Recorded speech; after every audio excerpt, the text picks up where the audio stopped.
what we have seen during COVID, for example, is huge polarization of society. So when the pain gets bigger, we see more polarization.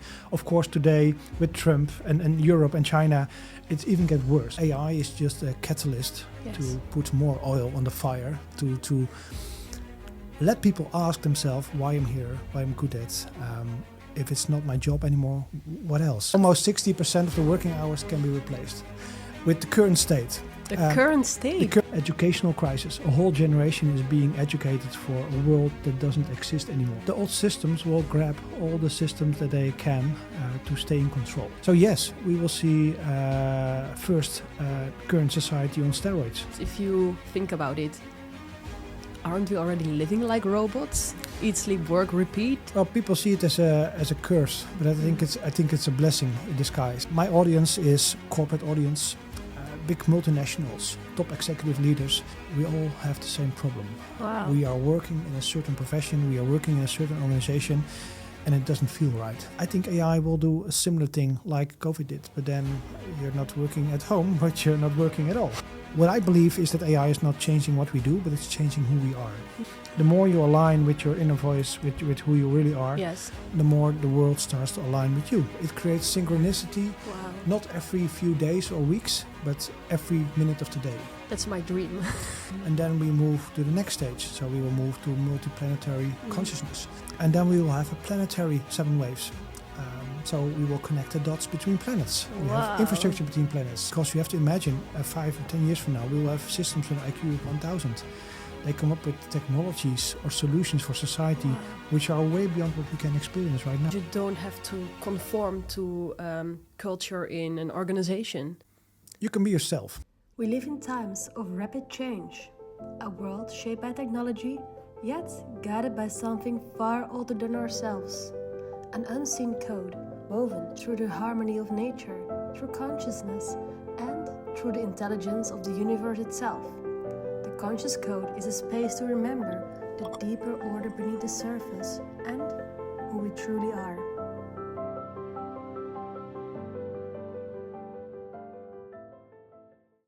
Welcome to the first episode of the Conscious Code podcast.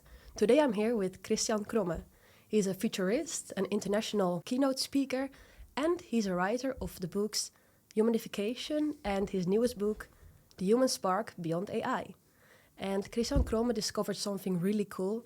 He discovered that the human body is actually a blueprint by which you can predict the next big technological wave. And Kromme, how did you become a futurist? Well, that's a long story. I've always been a very intuitive person, so I've felt things before they happened, but never really did something with it during my childhood. Became an entrepreneur, started a company, IT company. We built chatbots like ChatGPT, but then 20 years ago. Really? Really early on in the process. And yeah, basically at a certain moment, my daughter was born and she was very sick. And during that process, I started to rely on my intuition again. Because before that, I was in my head. I was a business guy working on his exit and that kind of stuff. But when my daughter was sick and the doctors couldn't help her, my head wasn't able to help me out to find a solution. So I turned back inwards again and to trust my intuition. And it helped us to save her life. And from that moment on, I decided to sell my company to a multinational and to start to write my book and to put my intuition into words. So I had ideas, visions about the future. I wrote that down in my first book, Humanification, Go Digital Stay Human. That became an international bestseller on multiple websites like Amazon worldwide in multiple categories. And that sparked basically my speaking career. So from then on, people start to ask me for keynotes, first locally in the Netherlands, and then later on also internationally. And that's about 12 years ago now, 13 years ago. And now I'm traveling all over the world, giving keynotes to, I think, the world top leaders, executives of very large organizations. So, and then they call you a futurist because I study the future. So basically what I do is translate my intuition, my feelings, what I feel about what's going to happen into words. Find the right words, the right graphics, and that communicate that to a large audience. And that's basically my profession right now. It's a hobby, but it pays very well. You used your intuition for your child. It was ill back then. How did you do that, and what did you find? Well, in the medical system that we were in the hospital here in the Netherlands, there was no cure, no treatment for her. She had a very rare genetic disorder. Then from then on, you don't have... There was no solution to save her life. So the only solution was to do things that came up in me. From, well, you need to get her out of the hospital. So that's what we did. It was a very hard decision because the hospital was, of course, a safe environment, but also an environment where you know what the outcome will be. So there was no cure, no treatment. So the end will probably that she would die. So for me, that was not an option. And I felt very strongly that we should go somewhere else. So we took her out of the hospital. I started to study how the human body works, not from a medical perspective, more from a holistic perspective. So, and in that journey, basically, I discovered that the body is a society of trillions of cells that work together in harmony. A very advanced society, and a society that's already solved all the problems that we still have ahead of us as mankind. And then, basically, that search, that quest led to a treatment, which we tried on her, which was very safe to try, but there was no other option. So we had one option to do. And she recovered very quickly after that. Wow. And, well, that was for me an acknowledgement, basically, from you can trust your gut feeling. You have to rely on that more. And since then, which is she's now 15 years old almost. Next month she's gone 15. Since then, I rely on my intuition much more. Wow. And make my work from it. So I try to share that talent with other people and to give them insights and a perspective of where things can go and will go, in my opinion, because I'm pretty sure where things are going, because nature has already done it before, multiple times. And the only thing we have to do is to look at how nature solved it, the problems, and how can we do the same. And that's basically, a bit of the background story of who I became, what I'm doing right now. And it's also my passion, my talent, I think. Wow, it's super special story to hear that following your intuition led to such a big achievement, actually, that your daughter is still alive and that she's still thriving. Yeah, absolutely. She's doing well. But it also gave me some other insights on the way. And that's basically where technology is going, how it will impact society, how it will impact organizations, our talents and skills, but also our human experience here on Earth. And that's basically a journey that I'm discovering myself as well in the last 10, 12 years, to look for a better connection to that intuition.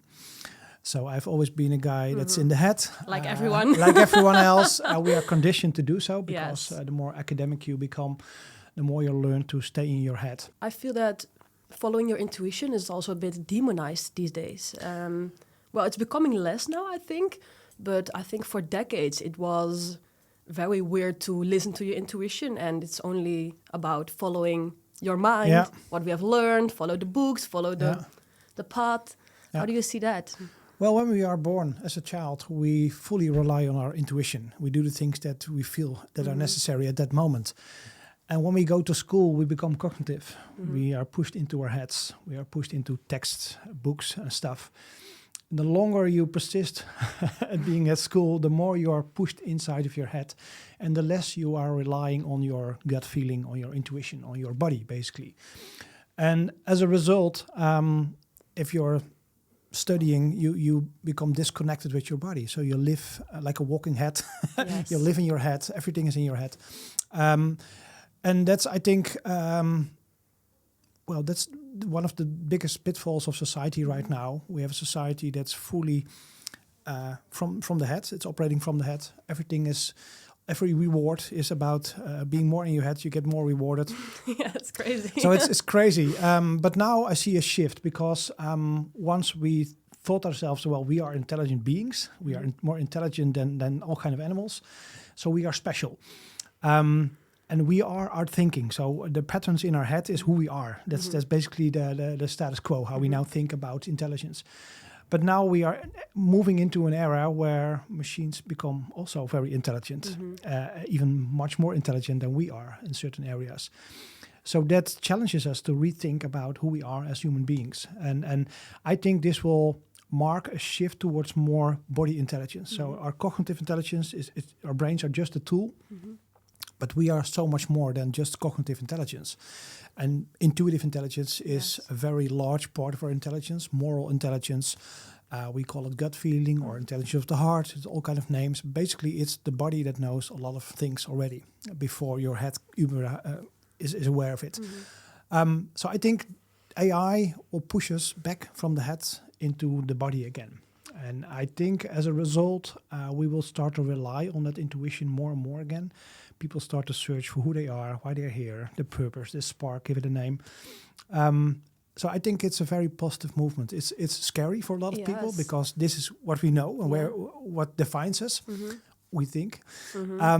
But when we move out, what's left? And that's I think also where my recent book, which is launched 2 weeks ago, is all about. It's about that process. And it's basically a journal of what I experienced in the last 10, 12 years. So the search for how do I reconnect with that intuition, because it saved our daughter's life. It helped me. It helps a lot of people. So being better connected with that intuition is more beneficial for me, but also for society, of the organizations that I work for. So, that's basically a report of the journey.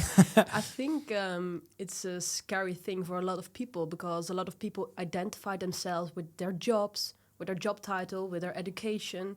And now that AI is very good at a lot of cognitive things, and maybe better than us, maybe better than us humans, a lot of people will... Maybe they don't know how to identify themselves, and they don't know who they are without their jobs, because a lot of jobs will disappear, right? I think, a lot of jobs will disappear. I think even more jobs will change. So if you look into the past, a lot of jobs that we had before the Industrial Revolution are gone. Previously you need hundreds of people to harvest food from the acres, and now you have one tractor and one farmer that can do the same. Yes. So machines make it very easy to do a lot of work. The previous waves have all been about mechanical technology, so that makes us more powerful, more reach.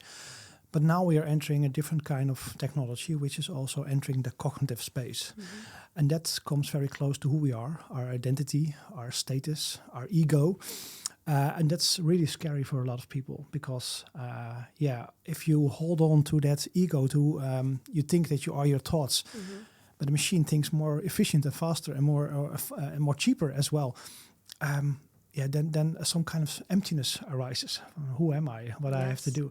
And I think that emptiness needs to be filled with something. And when it's empty, it feels very scary for a lot of people. But I think that's just a process. And it starts to help people to address the issue about who am I? Why am I here? What do I have to do in society? So I think it's very helpful, but a scary process. That's for sure. Yeah. In your book, you describe 7 technological waves. And in my introduction, I told that actually you saw the human body as a blueprint to predict the future and to predict next big technological innovation waves. And in your book, you described that we are now in the 6th wave, the artificial intelligence wave. Can you explain a bit about these 7 waves and where we will go? Yeah, sure. It all started during my journey to find a cure for my daughter. What I discovered is that the building block of our body is the eukaryotic cell. And the eukaryotic cell is a very tiny mini-me version. And it has all the systems that I have as a human. So it has kind of brains, nervous system, and all kind of stuff. And what I discovered is that these cells behave in the same way as humans do. They gather in groups. And when they're in groups and they grow as an organism, they encounter all kind of practical problems. And these problems are basically exactly the same as if a group of humans that are growing, an organization. Cells use biology to organize themselves. We use technology to organize themselves. Cells build organisms and we build organizations. So I saw the parallels of, or basically a blueprint of how these cells build the community of cells that we call our body, or society of cells. So I started to study which problems did they encounter during their journey from single-celled organisms floating around in the ocean towards the society of cells that we call the human body. And I distinguished 7 different waves. And each wave is like, there was a problem, a pain, and they solved the pain with some kind of solution. And the first wave was all about interaction. So cells started to communicate with each other. They used the cell membrane to do that. And the cell membrane is like a keyboard. So how you press the keyboard determines how the cell behaves, just like humans. If you put you in a different kind of environment, you behave differently. Cells do exactly the same. So in this first wave, cells started to gather. They started to build stone-like structures like coral, which is basically the prototype of our bones. Wow. And this helped cells to stay safe, but also to extract food from the ocean. And when they did that, they had a constant flow of food. So they were growing faster, becoming bigger. And coral is the biggest organism in the world. But at a certain point, it wasn't working anymore. So they needed some new kind of technology or biology. So they started to develop infrastructure. And infrastructure is basically the way to transform the raw materials from the outside world that were floating around in the ocean towards the cells and all the things inside of the organism. So they started to develop digestive systems to transform the raw materials into food and nutrition for the inside world, and also vascular systems that transported all these nutritions to the right place at the right time. And therefore, these organisms were growing even faster. And we saw different kind of organisms, like worm-like organisms, which are basically the prototypes of our intestines and our vascular system. At a certain point in time, these systems became so big, they encountered the next big problem, which was an information problem. So how do you know where to serve or where to bring the right products at the right time? So they started to develop nervous systems. So basically an information network in the organism that says, hey, I need attention here, I have pain here, or I need nutritions. And also senses, like eyes and ears, to become aware of the environment so they could adapt easily and survive even better. But at a certain point, this technology solved the problem, but it created a new problem on a higher level. And that higher level is, there was so much information flowing over these nervous systems that needed some kind of automation because they were very busy with all the internal routing of all the information. So then we moved to the next wave, which is the 4th wave, which is all about the reptile brain. It's about instinct. And the reptile brain helps us to automate all the internal processes in the body. So when you wake up, we have a brainstem. And the brainstem basically raises your temperature in the morning, your digestive system starts, everything works fully automated, so you can focus on the outside world. But this resulted in very static organisms, which have a very hard time to adapt. So nature came up with something new, a new biological system, which is the mammal brain, or the social brain, or the limbic brain, which is on top of your brainstem. And this brain helped us to copy behavior from other animals, short-term memory. So it could copy behavior from other animals which were very successful in hunting or gathering food. And I could copy that behavior and become more successful myself. That problem was solved, but now a new problem was created, and that new problem was all about polarization. So an animal has a pain and pleasure center, the limbic brain. It only wants avoid pain and track pleasure. So in case of danger, you see a lot of polarization. So everyone is running to the left or running to the right. That costs a lot of energy, unnecessary energy. So nature need to come up with something new, which was the next wave, the 6th wave, which is about intelligence, and that's about the neocortex brain. And that's an important one because we are today also in the 6th wave. But nature developed the neocortex brain, which helped organisms to learn and adapt in real time. So they have some kind of intellect, cognition to understand what's happening and adapt to it. It's basically reasoning as well. So you're not handling or steered by your emotions anymore, but also by some kind of rationality. And finally, we had the 7th wave, which is about a further development of the neocortex brain. We started to live in communities. These communities became bigger. So when communities become bigger, you have a new problem. You need to be social empathic to deal with other people and other organisms. So that's where nature developed the prefrontal cortex, which helped us to visualize things, to understand concepts which are larger than ourselves, religion, money, these kind of things, but also to develop a higher level of language. And this is basically the foundation, the seventh wave in biology. When we reach wave 7, then a system is whole, it's complete. And then it becomes a building block for the next 7 waves. So it's like a fractal pattern that behaves on every layer of the universe. So we have 7 colors of light, therefore we have a periodic system with 7 layers of atoms with 1 electron shell, like helium and hydrogen, and atoms with 7 electron shells, which are the heavy metals. So this is like a pattern which is it's like a keyboard on a piano. Yes. You have octaves, and each octave is a frequency higher, but it's the same kind of tone, but a higher frequency, higher complexity. So nature behaves in exactly the same way. And then fast forward to today, with the prefrontal cortex, end of wave 7 for biology, we had a building block, and that's the human being, which is a society of cells that work together as one single entity. It's whole. It's whole. It's complete. It can think, it can reason, it can be social empathic. We started to build society as we know it because of language. We could exchange concepts like agriculture and these kind of things. So, and then we moved in the first wave of the next 7 waves, which is the agricultural revolution. That's the first technological revolution. We started to build stone-like structures that keep us safe from the environment, just like coral. We started to do agriculture, so extract food from the environment to have a constant flow of energy. So it's exactly the same principles emerged previously on a biological level, but now on a technology level. Language on itself is a technology. Cooking food is a technology. Agriculture is a technology. We started to trade and all kind of stuff. So our cities became bigger. So we solved the problem, but we created a next problem. And when cities become bigger, you need infrastructure. So you need sewage channels. We need water, fresh stuff. So what we started to do is we moved into the next big wave, which is the Industrial Revolution. That's the second big technological wave. And in this wave, we solved the problem of infrastructure. So we built factories, which is basically a digestive system of our organizations, which transform raw materials from the ground into food, nutrition, energy, building blocks for society. We started to build a vascular system, like the water grid, sewage channels, and eventually the energy grid that we have today. And in my presentation, perhaps we show it in this podcast as well, we have pictures that show the vascular system of an organism versus the vascular system of an organization, a city from us like Berlin.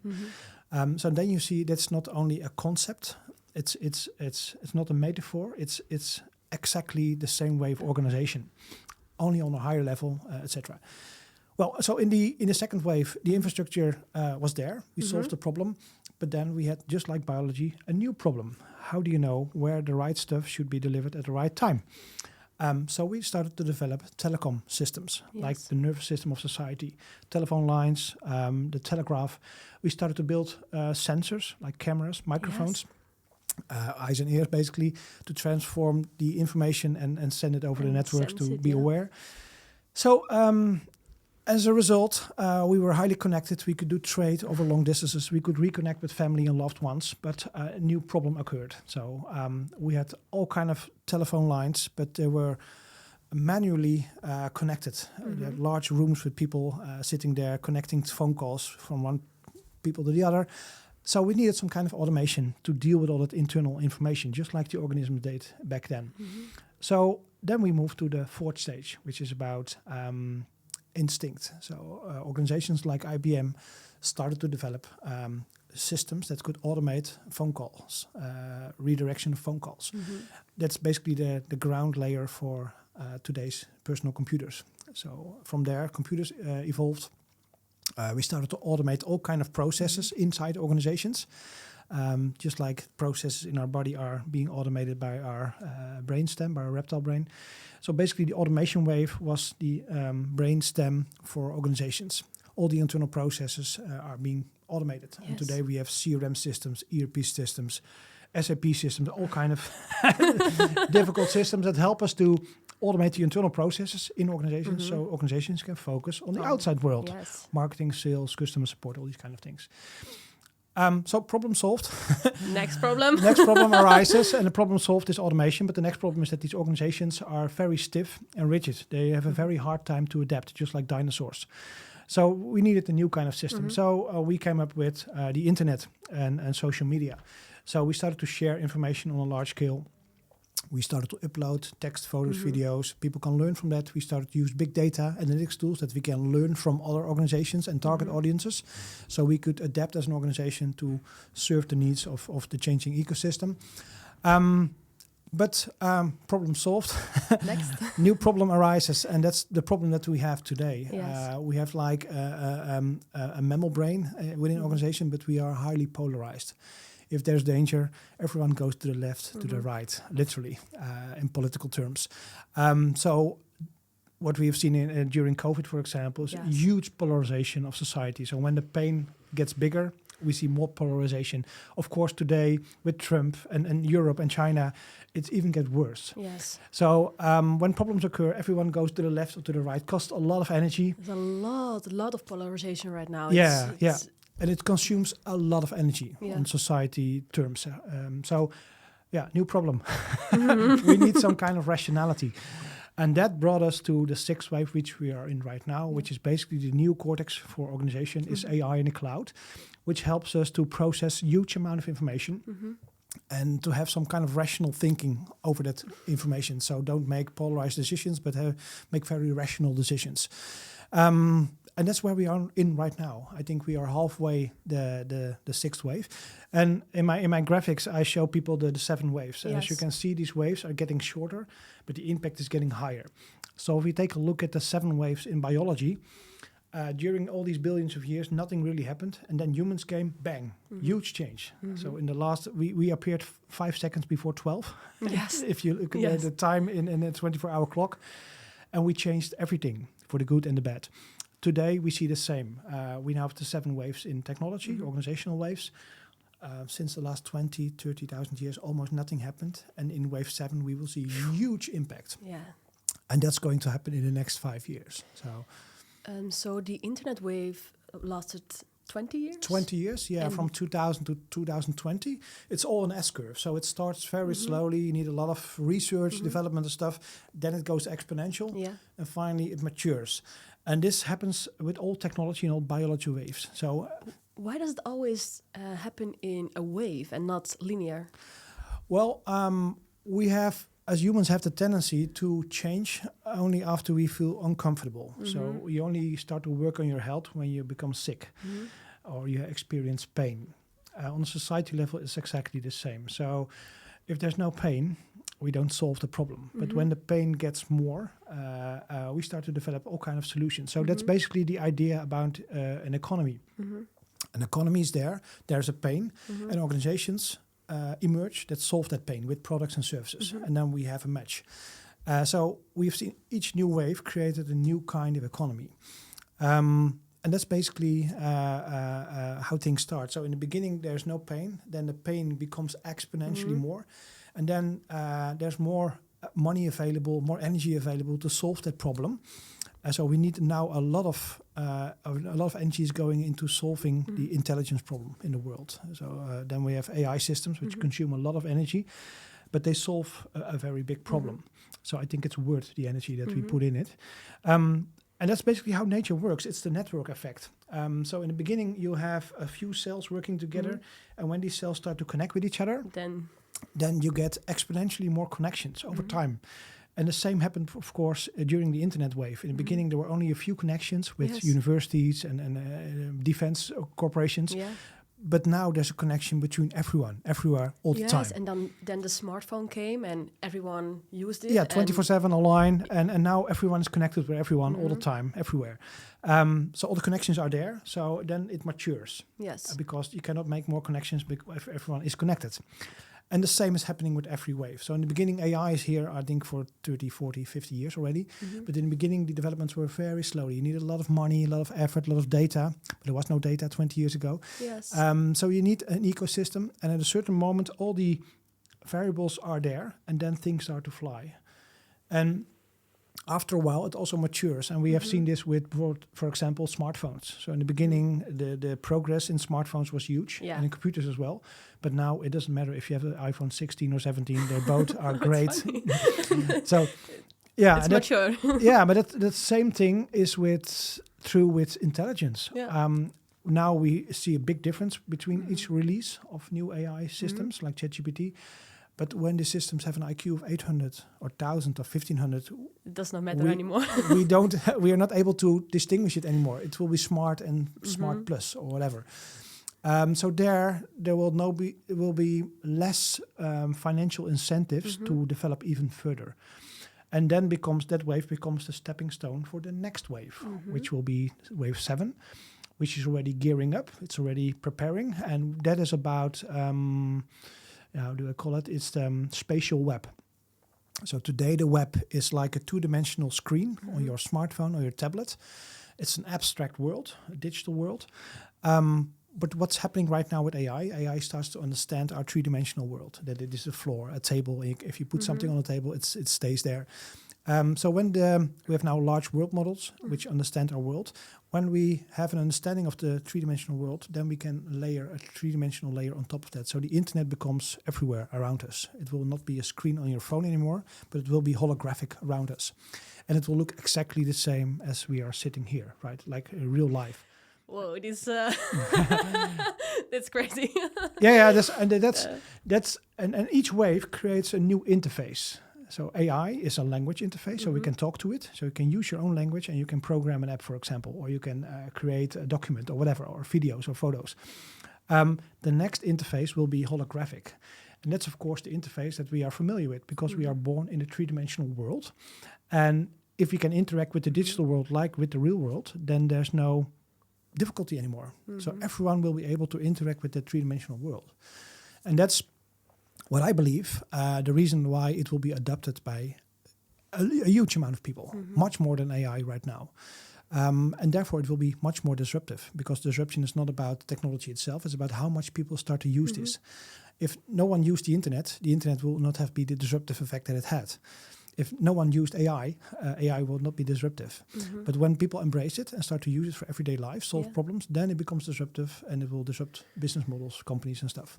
So we're now, I think, in the steep part of the S-curve. At the beginning. I think at the beginning, I think we are... So we're now going exponential, I think. Yeah. AI is already disruptive, I think. Yeah. I think some jobs are already replaced by AI. But if we follow the S-curve, the coming years will be crazy. I mean, there will be a lot of change. Yeah. How do you see the coming years? What will happen? What will be the impact on society?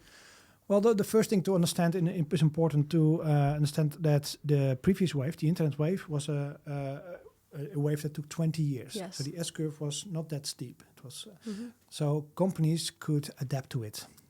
They had a hard time to become digital, but they were able. Most of the companies time to adapt. It's like a slow locomotive, like a steam train that's speeding up slowly.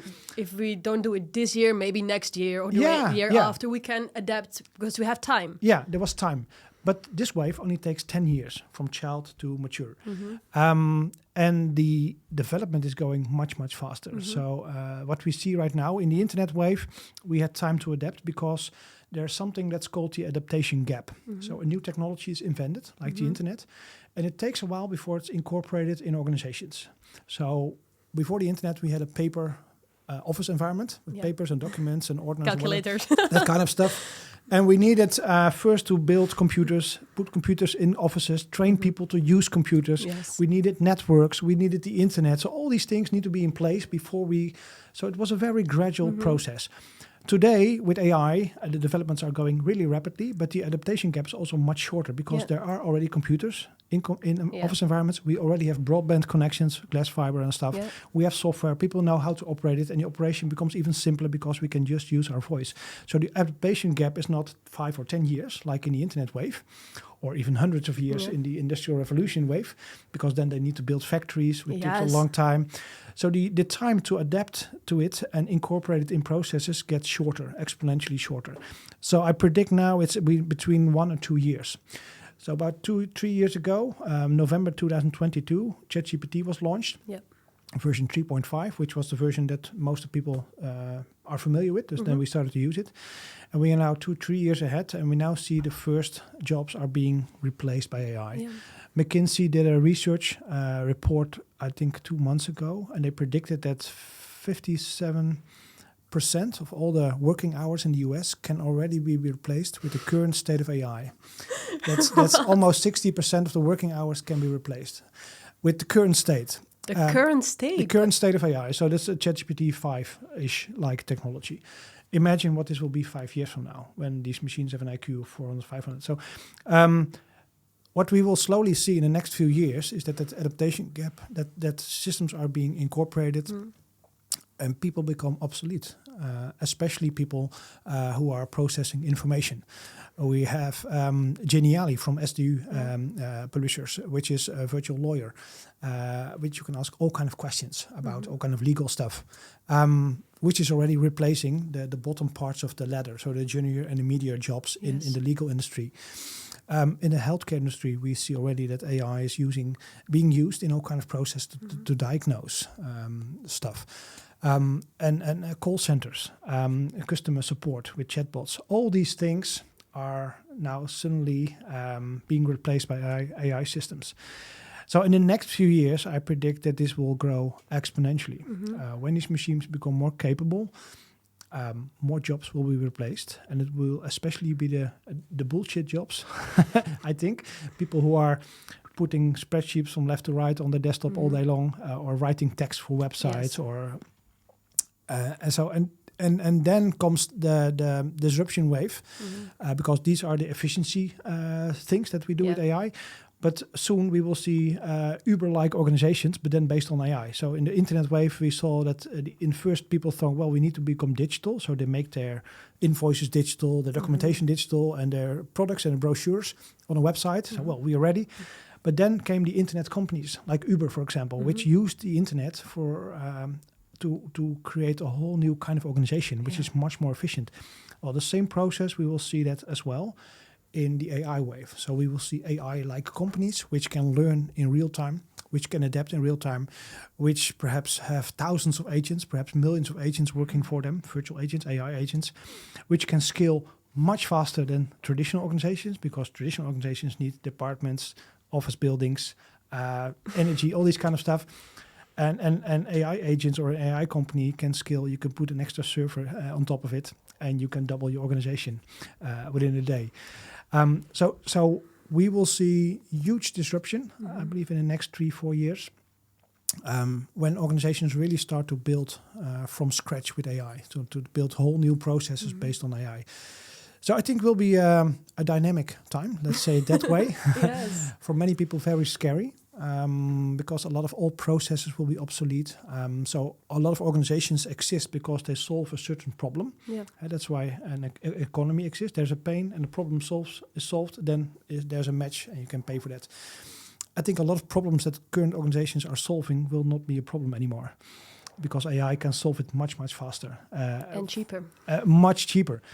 So yeah, I foresee a lot of disruption. And I also foresee the end of an era where there was cheap money, cheap energy. So if you look at the previous 7 waves, halfway we had the dinosaurs, which existed because they became very big because there was cheap food, and abundant space. Today we see the same. We see large dinosaur-like organizations, corporates, NGOs, governments, which had always had very cheap energy, oil and stuff, and a lot of space. But that is changing now rapidly. And these organizations are very, I think, dumb, stupid. Yeah. They are like dinosaurs. They are rigged and hardwired to eat and grow, to make profit and to grow. And I believe that just like in a dinosaur wave, that these large organizations will stop to exist, because the environment changes so fast that there's no food anymore, no energy for them, cheap energy anymore. Yeah, so I think the big companies will have problems to adapt with the technological change, because they are so big and they cannot move fast. Yeah, they're slow and they're rigged to stay the same. So their processes, everything in these organizations is structured to grow bigger, to make profit, and to have more dominance, more control, just like a dinosaur.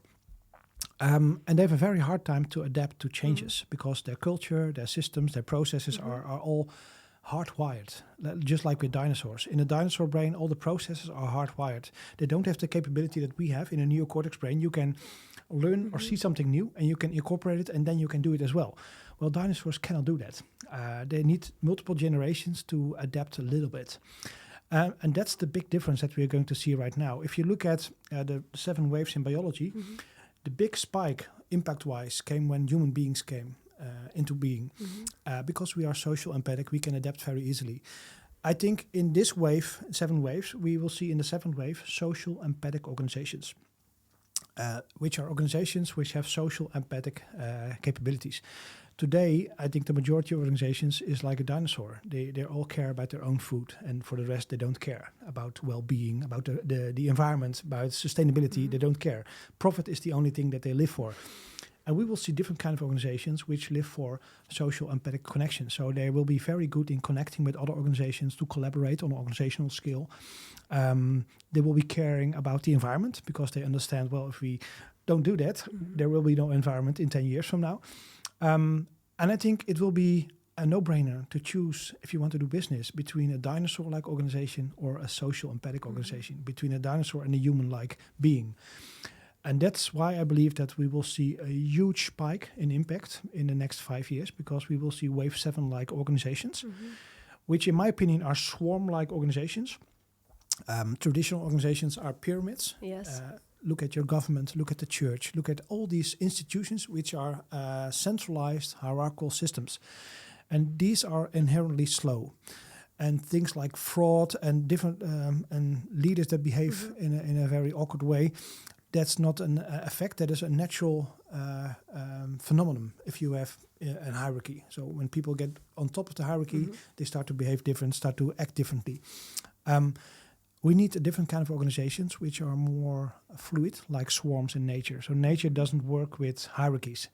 We see only hierarchies with small groups, apes with an ape on the rock or a wolf pack. But when that group grows bigger than 30, 40, 50 units, individuals, then they move towards swarms or hurdles, groups.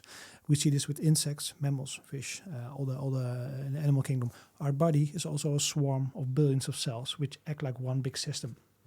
Well, I believe that organizations will be swarm of cells and that these cells finally start to work together. So if you parallel it with nature, organizations will be like organs in your body and society will be the whole system. So the organizations will work together as one system to fit in an organization. And that's the next building block that we are moving to. So we're moving from a pyramid structure to organic structure, Yeah, actually. yeah, fluid. I see in society that a lot of people are not happy with the governments anymore, with the institutions, with the power from top down, actually. Yeah. So I think there's a need in society to move to an organic hierarchy, actually. Absolutely, but and these systems are there because they helped us to get here. So I don't agree what governments do, but they brought us here. But they won't bring us to the next level. So we need a different kind of structure. So, and therefore we need systems like AI to organize ourselves in a different kind of way. We call it organizations as a service. Many people know software as a service. Hey, you use it when you pay for it when you use it, but you don't have to install it anymore. Well, I believe that we are moving towards organizations as a service as well, where AI is organizing or orchestrating how people collaborate. So it puts the right people at the right time together to solve a certain problem. So a big matchmaking machine between problems and people with skills that can solve those problems. It also does something else. It's like a gluing people together into super teams. So imagine you're entering a swarm and you have a conversation with the AI. Laura, who are you? What are you here for? What's your purpose? What is your purpose? What's your mission? Exactly. What are your weaknesses, your strengths, your skills? And then it matches people around you, which are complementary. So your weaknesses are the strengths of people around you and vice versa. And together you are a whole. Wow. So you have a group of 6, 7 people who is a one cell. And that cell on itself also can put cells around it, which are complementary for that cell. So marketing, sales, whatever we call it today. Yeah. So it's like a system that can grow exponentially fast. So you don't have a legal department, IT department, or HR anymore, because that's all in the algorithms. Just like if you do business with Bitcoin, you don't need a bank in between, because the trust is built into the algorithm. I think that HR, legal, all these things will be built into the algorithm, how we collaborate. We are working on a kind of organization like that. We call it Symbiosis, together with Evert Blijnberg. Evert is the author of the book Swarm Organization. So we think about the principles, the universal principles, how these swarms operate, which are extremely holistic principles, because our body is an example of how it works. So everything in nature, everything in our universe is organized that way, self-organizing. And we humans, with our egos, are the ones that separate ourselves from nature. And therefore we have all the issues, all the problems around us. Actually, we live in disharmony right now. Oh, yeah. And I think that's because we are fully in our heads. So we are disconnected with our body. Our body is nature, cells, blood, all the things. It's biology. And we are literally disconnected from biology. So when we start to connect with our body again, by meditation, shutting our brains down, breath work, whatever you call it, then we reconnect with ourselves. And when we reconnect with ourselves, we are more in line with our purpose, with our essence, with our spark, whatever you call it. And when you do that as an individual and someone else within the organization also doing it, then the organization also start to align much more with nature. And when organizations do that, then in a society as a whole also starts to align. So I think if you want to change the world, start with yourselves. That's literally true. We first have to align with who we are. And that process is now ongoing, I think, on a massive scale. And I think AI is just a catalyst to put more oil on the fire, to let people ask themselves why I'm here, why I'm good at. If it's not my job anymore, what else am I here for? And that's what is going to, I think that's the biggest thing that's going to happen in the next few years. That question is being asked over and over again when people are put out of their jobs, or companies are failing, institutions are failing. So if a government is failing, people start, okay, how can we take care of ourselves, generate our own energy, generate our own food, our own products? And then we start to behave like nature again, because nature shares information globally, but solves problem on a local scale. And I think that's where society is also going. So we share information about all kind of innovations and stuff and knowledge, but we start to learn again, and we have the technology now that we can take care of ourselves. We have houses with solar panels, battery systems, communities that create food with robots, for example. We can 3D print products, and if we don't need them anymore, we convert it into printer village again, so we can print other products just like nature does. So I think it will be a huge shift towards a more organic, more biological structure in society.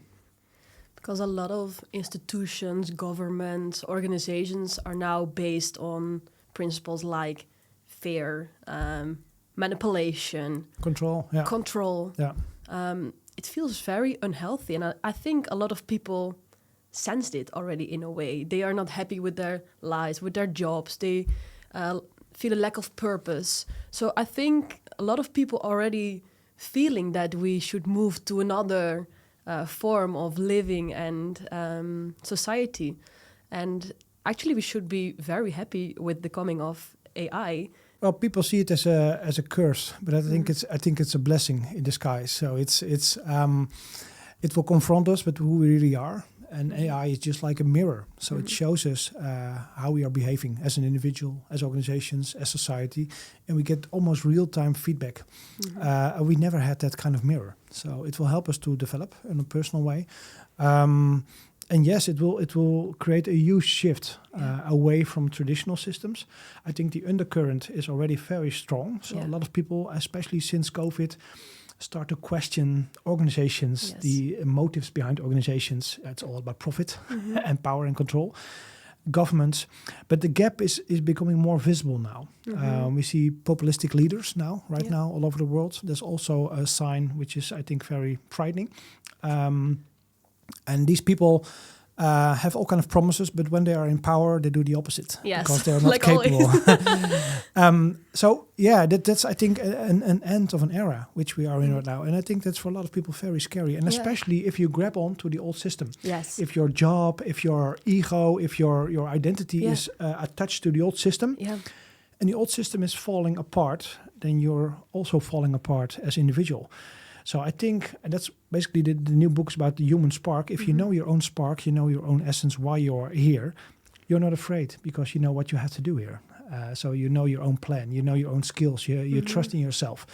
And I think that's what we need right now. More and more people that take control and authority and accountability and start to act on their own and say, okay, we don't need that system anymore. It's obsolete. Thank you for bringing me here, but we take care of it for ourselves for the rest of the process. And start to develop all kind of systems, processes, and technologies that can help us to solve problems on a local scale. How do you think such a big transition will look like? I mean, we have very big governments, institutions. Do you think they are willing to change, or will it be a very chaotic or disruptive change? Yeah, the last one. You think chaos? Yeah. I think a huge amount of chaos. Actually, you already see it in society, right? There's a lot of chaos right now and a lot of tension. I think people feel that we live on the edge. Yeah. Well, I think we need to go to a higher level of consciousness. And what is helpful to do that is pain. When you experience pain in your stomach, you become conscious of your stomach. You start to eat more healthy or whatever. And the same is true for society. First, we need to experience pain, then become aware of what causes this pain, and then we can work on a solution to solve that pain. And that's basically where we are in right now. And I think the pain is not big enough. Not yet? No. We need much more pain. And I think that pain will come in the form of jobs that are being automated. Governments that cannot keep up with the needs of society anymore. People that stand up against governments, stand up against all kind of organizations, don't trust organizations anymore. We see this with banks, the financial system is a huge fraud. The food system is a huge fraud. All these systems in Europe, they want to motivate the industry by extending the CO2 emissions to 2035, for example, to help the big car factories in Germany to stay a little bit longer alive. But basically they need to die because we need some new systems that are more aware of the environment and stuff. So only thing that governments are doing are extending the current system to keep things as they are. So they won't change themselves. I think just like a dinosaur cannot change its own culture in their cells. They cannot change. What they can do is create offspring, which is more mammal-like. And that's basically what we see today as well. Organizations cannot change themselves. They have an incentive for their shareholders to create value, shareholder value, and that's their most important incentive. So that's everything they do is because of that. And they can have nice slogans, a better world and blah, blah, blah, more sustainable, but it's all window dressing. It's greenwashing. But basically what they do is create shareholder value, and that's where they're here for. They are used beasts that have hunger, and the hunger is money. Dinosaurs, basically. So we need a different kind of breed. Of course, we see new kind of organizations. The social media wave brought forward all kind of mammal-like organizations. If you look at Google, Alphabet is not one big organization. It's a group of all kind of startups. It's like a swarm already. Meta from Facebook, I'm not agree with what they are doing, but it's all smaller startups working together as one big system. They are very good at collaborating. They have all kind of partnerships. So they already have characteristics of mammals. But now we move to the next stage, which is OpenAI-like companies, which are more ape-like or primate-like behavior. So they are even better in collaborating. They are better in learning new skills. They are better in adapting. But the next generation is already getting ready to enter the stage, which are social empathic organizations. And that will change everything, I think. Because we are social empathic beings, and we want to deal or do business with social empathic organizations which understand my needs as human, which don't have hidden agendas, say this and do that. That's basically what we see today. They have nice campaigns about beauty products or whatever products that you buy. It's all about a good nature. They're healthy, but it's all about earning money. And they're not healthy for us, just like food. So we need organizations which are true and authentic. Yes. So they do what they say and they say what they do. And that's that will make a huge difference because people want that. Everyone wants that. So I think that will make a big change if these organizations start to appear, and they will in the next 5 years. We will see a huge shift to these organizations, and they will grow exponentially fast, much faster than older organizations. Wow. Yeah. Can we say that the big technological innovations and AI is forcing us to reach higher levels of consciousness? Yeah, basically, if you look at the 7 waves in biology, each wave represents an energy center in the human body. So we have 7 energy centers. That sounds very weird, but it's basically our hormone systems. At each center, we have a different kind of hormone system, which are 2 glands working together. And they keep each other in balance. That's why we see a lot of in the Eastern traditional cultures. We see a wheel like the yin yang. It's a center, and those 2 hormone glands keep each other in lock, basically. And each wave created a new energy center or a new system. We see this as well in society. Governments. The first wave is all about the basic system, the red chakra they call it, or energy system, which is grounding, which is The root chakra. Yeah, it's the foundation of society. So governments should not change very fast, because when the foundation or your skeleton changes too fast, you don't have something to build upon. So so each wave created a new kind of energy level, but also a new kind of awareness, a level of consciousness. And we are now moving towards the consciousness that is related to the intuition, the seeing, understanding. And finally, we will move to the highest level of consciousness, and there, the result will be social empathic organizations, which have also 7 energy centers. And dinosaur organizations don't have them. They only take care about basic, primitive needs. Yeah, food and reproduction. Survival. Yeah. And just like we in the previous, in the early days, we lived. Our life was fully focused on gathering food. So gathering food was our primal thing that we did all day long. And just like the organizations that we have today, they're fully focused on gathering more profits. In the future, we will have organizations that will make a profit, so much profit that it's not a necessity anymore. So just like us, we eat 3 times a day because we know there's a lot of food. Yeah. There's plenty of food, abundance. So we move towards an economy where there are organizations that are not fully focused anymore on making profit, but they're more focused on doing good for humanity. And yes, they have a profit, just like we get food from the supermarket or whatever. So they have a different kind of incentive to stay alive. Profit becomes less interesting because there is enough. Yeah, there's enough. I think we move towards an abundance economy where there's everything, energy, everything is in abundance. So it's not anything you chase anymore. So if there's water in abundance or food, you're not worried about it because you know tomorrow and a week after I will have a dinner and I will have food to serve my body cells. And the same will be true for organizations. So their main incentive is not survival anymore, but it's more about thriving and helping society to the next level. So we will see a huge shift in the level of consciousness of organizations. Just that we have seen in the level of consciousness in organisms, we will see that as well in organizations. Wow, beautiful. And that will change everything. I think what I hear in society is that a lot of people are nowadays afraid of artificial intelligence and also what maybe big tech or big companies will do with it. So people are afraid that they will use AI to get more control on the people. We see things like central bank digital currency. We see things like the digital ID. I think people are afraid that we are moving to a technocratic, dictatorial society.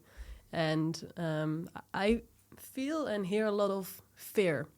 I'm very happy with your story. It's a very different perspective. But is there a chance that the coming years, the old system is cracking, but that it will try to take more control and will use those technologies in order to maybe get a bit of grip on society? On the long term, I'm very positive, but don't get me wrong. On the short term, it will get very nasty. I think we will see a technocratic society, a digital jail society. In Europe, we see all kind of signs of it: digital ID, digital bank currency, all this kind of stuff. The old systems will grab all the systems that they can to stay in control. That's their main objective: to keep control, to dominate the narrative. So yes, we will see first current society on steroids, because AI amplifies everything. So all the things that we have right now that we don't like will be on steroids. They will be increasing, and that will cause the pain which we need to become more conscious. So I think we are in for a very rough ride next few years. I don't talk about it a lot because I want to be inspirational during my sessions, and don't that people walk out depressed and go to the nearest train. But I really think that the next few years will be very bumpy. And if you look around, it's already happening. Yes. If you look what's happening on a geopolitical level, the wars are increasing, social unrest is increasing, the whole economic system is cracking. If you look at the gold and silver price, they're going exponential. So that's a canary in the coal mine. So it's nice. I'm investing heavily in that kind of stuff. But I also know that it's a very bad sign, because the more these things are spiking in price, the bigger the problem underwater is growing. Yes. So I think someday we will see a huge new crisis, which is multidimensional. So it will be economic, it will be resources. We already see Venezuela, Greenland. Trump wants to get there, not because they want to have the drugs lords or whatever. It's oil, it's minerals, it's all the stuff. We have a healthcare crisis, educational crisis. A whole generation is being educated for a world that doesn't exist anymore. So it's stacking on top of each other, and all these crises are reinforcing each other. So we are in for a very, very rough next few years.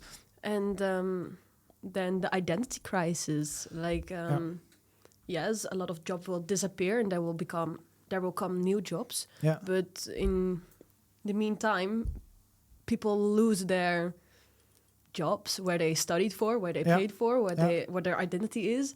I think the identity crisis will be very big. Absolutely. Imagine you're a lawyer.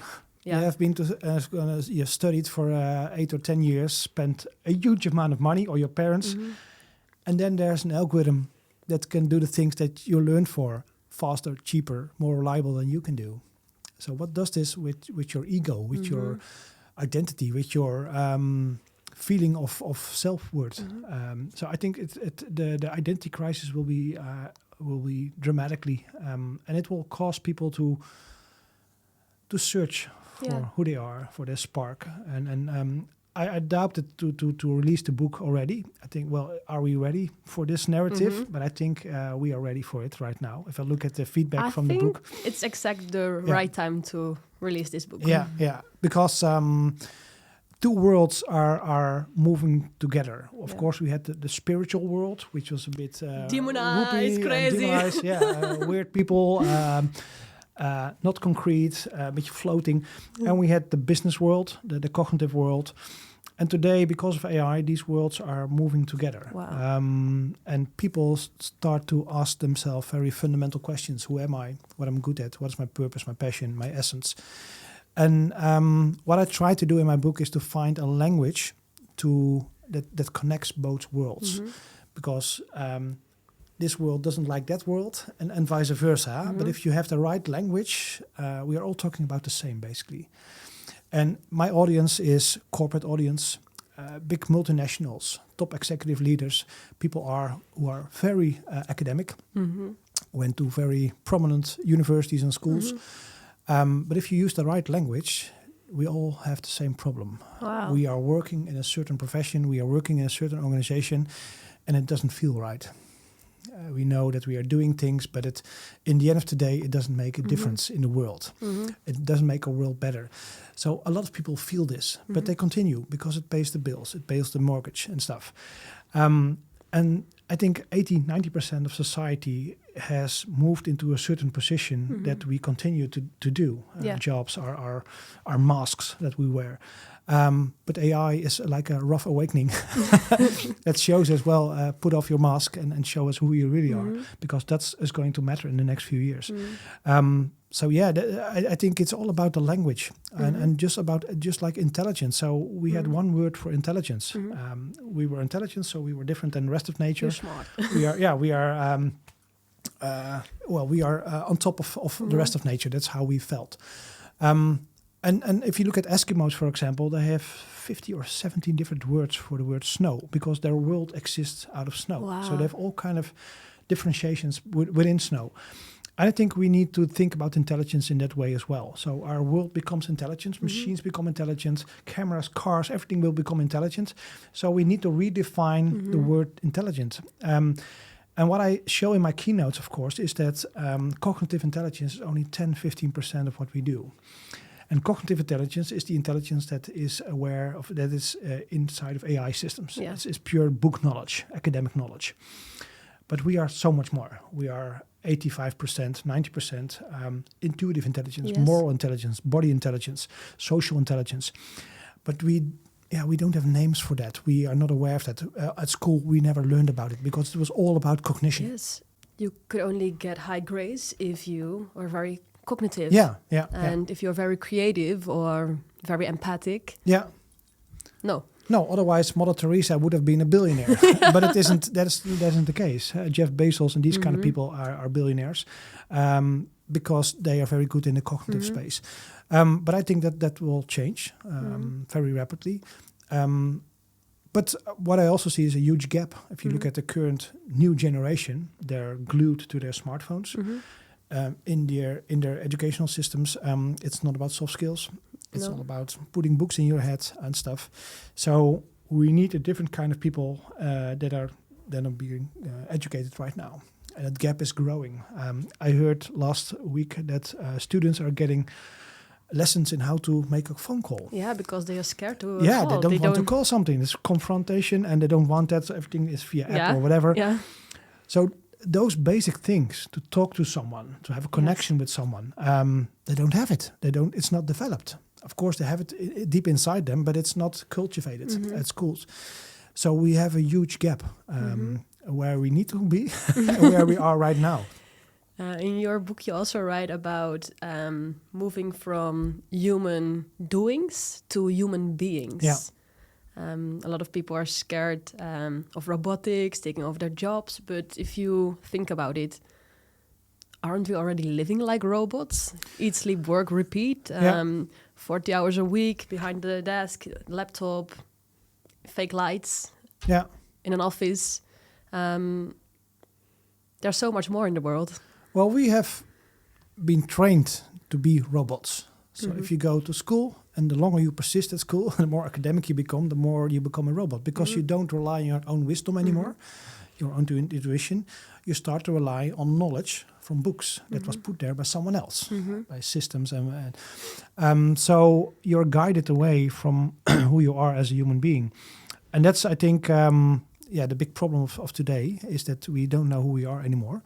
We are drifting away from that. And, the AI is a wake-up call to get there back again. And what I believe is that AI is not changing what we do, but it's changing who we are.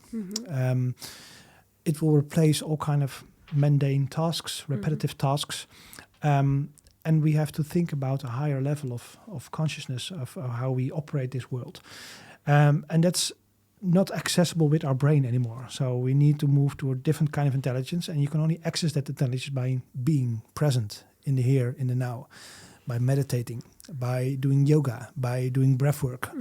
Then what you basically do is shut your head down. Your neocortex brain is being shut down, or not shut down, but it's put on a very lower volume. So it's not interfering anymore. It's not creating noise. And then you have more access to your bodily or the other kinds of intelligence that we talked about at 85%. But you have to shut down this noise generator, which is here, which you want to solve each problem and want to create meaning and recognize patterns. And when we are able to shut this down, then the inner voice or the inner intuition becomes much stronger, much more present. But first we need to create silence to hear that voice, because it's very low in volume, but very consistent. And everyone has it. People say, I don't have intuition. Bullshit. Everyone has it. You're born with it. But you need to shut down that noise generator here in your head. And when we're able to do that, then we can make huge leaps forward, I think. Because then we operate from a different kind of energy. Not about scarcity, because our head is all about making profit, scarcity, having enough food, having enough this, that. But this energy is more about abundance, like nature. In a forest, there's no war about resources. It's about sharing resources. It's one big organism, one big system. And I think that's where society is also going, as a world of abundance. So we don't care about if this is for you or for me, that food or that money or that resource. But that needs a huge mindset shift. And that's basically what I'm worried about the most, because we are still old in that fixed old mindset about scarcity. And that's not strange, because we are raised and educated in that way. So everything is scarce, money is scarce, energy is scarce. And if you are trained to think in that way, then you see the world as everything is scarce. But there is abundance. And there is abundance. You only have to see it. And that's, I think, more the entrepreneurial mindset. When you're an entrepreneur, you think in opportunities. You see opportunities everywhere. Yeah. But if you're an employee with a large organization, you think in scarcity. You need your raise every month, every year. And so there are different kind of mindsets. And so we need more entrepreneurs in the world, I think. And that's also what I write in my book. Yeah. I believe these swarm organizations will enable us to become a micro-entrepreneur. Yes. So the swarm around you takes care of you. You have an income, not a basic income, but it's an income that helps you to stay alive, to meet your basic needs: food, water, shelter, energy, warmth. And if these needs are being covered, then you can focus on higher needs, like growth needs, connecting with other people, personal development, self-actualization. So that's the economy that we are moving towards too. Do you think money will become irrelevant? Do you think it will still be there in the next phase? Well, money is energy, and you can buffer energy for hard times. That's what your body does as well. If you experience a lot of stress, you start to buffer fat cells. Fat cells are basically a buffer for difficult times to come. And I think in the future there will still have some kind of value exchange, but it will not be the kind of value that we have today. But I see money is basically, it's energy. You can store energy, and you can put that energy in certain processes, development of products or whatever, and that will stay, that kind of process. But it will be different. I think we will move towards a different kind of programmable money. Not the central bank digital currency because that's top down. Yes. But we will have some kind of programmable money which is bottom up, which is created by the people for the people, which is basically an exchange of value that is neutral. It cannot be hijacked by certain individuals. That's what is being done today. So a lot of people work very hard, and the money is being extracted and put into hedge funds and the pockets of the rich people. And I think in the future that will not be possible anymore.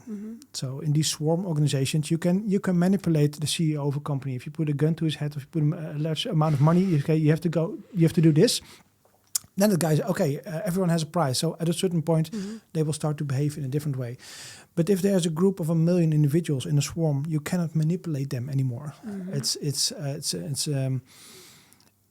You have to have different kind of incentives for these kind of systems. And that will change everything as well. Because today's organizations, if you talk about governments or large corporations, they are led by individuals. Most of these individuals have a very big ego. Otherwise, they haven't been on the top. On the top. I think the US is one big example of that. What's happening right there, but it's happening in other areas as well. But if we move to different kind of structures, we move to different kind of money systems. Because in these swarms, the money is distributed evenly. Everyone gets its fair share. If someone is sick, it's taken care of. Today in the Netherlands, of course, we have all kind of systems for that. But I think in these swarms, it will be taken care of by the algorithms. And you cannot hijack it. You cannot fraud it anymore, because it will be open, transparent, like a blockchain. So it's like a ledger, and everyone can see what's happening with the money, where it's going. And I think that's where government is going in the future, and banking systems. So everything is open and transparent, so they cannot hide anymore. There's no shade anymore where they can do obscure things, shady things. So everything will be transparent, open, and that will change how people interact and how they behave and how problems are being solved in society. Do you think this transition will happen globally at the same time? Or do you think there will be countries or areas who take the lead in this transition of innovation? Well, for some reason, I think the Netherlands has a very important role in this global change. I don't know why, but it feels like in the Netherlands, of course, we had the Renaissance. We were always frontrunners, been frontrunners pioneers. Here. Yeah, pioneers. And I think that on a conscious level, we are also pioneers. If you look what's happening in the Netherlands, I'm connected with a lot of groups, a lot of movements around this topic. A lot is happening here. People are very aware of what's happening. Yeah. People are connected, and that's because I think everything is very well arranged here in the Netherlands. So everything is being taken care of. We don't have to worry about becoming sick or don't have an income. Everything is being taken care of. So that enables us to move to a different kind of awareness. So if you are still in the survival mode, in the bottom layer of the Maslow pyramid, you don't care about purpose or whatever. You need to have breakfast tomorrow or food or pay for your mortgage. But if most of these things are taken care of, then you can think about things in the future.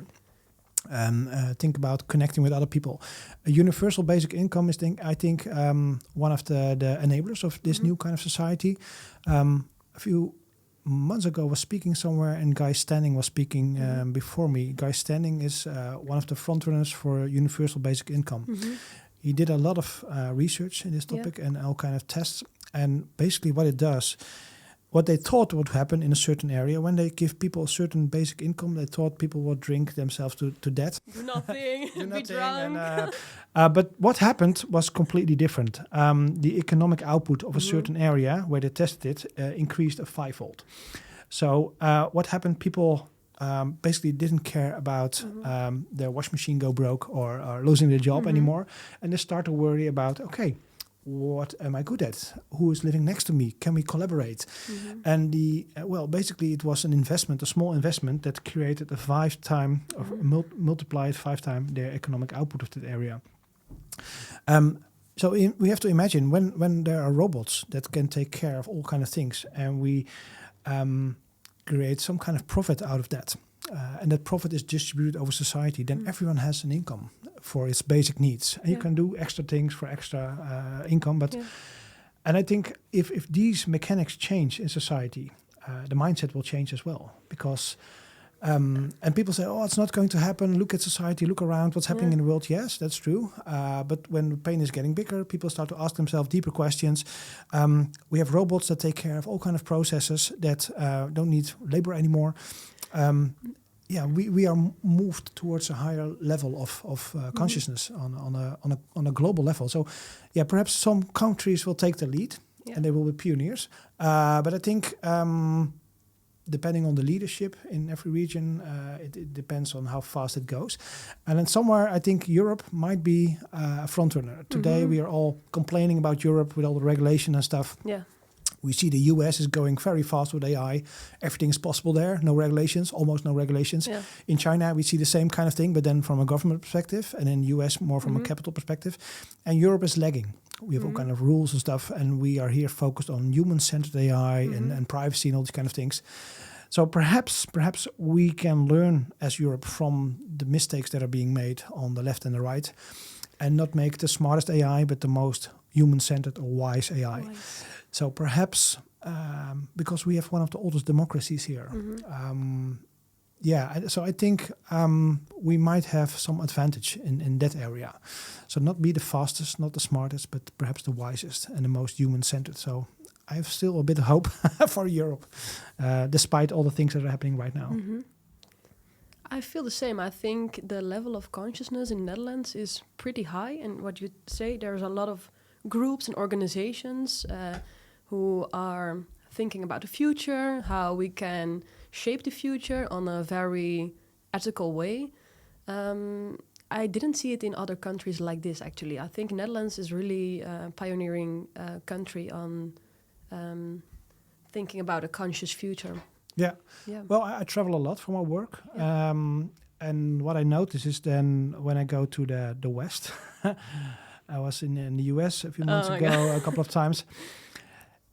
And everything there's no soul. No soul. In the food, it's all about quantity, not about quality. Yes. The buildings, there's no soul. It's not cozy there.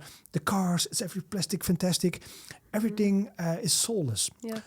If you go to the East, there's a different kind of feeling there, more of a collective,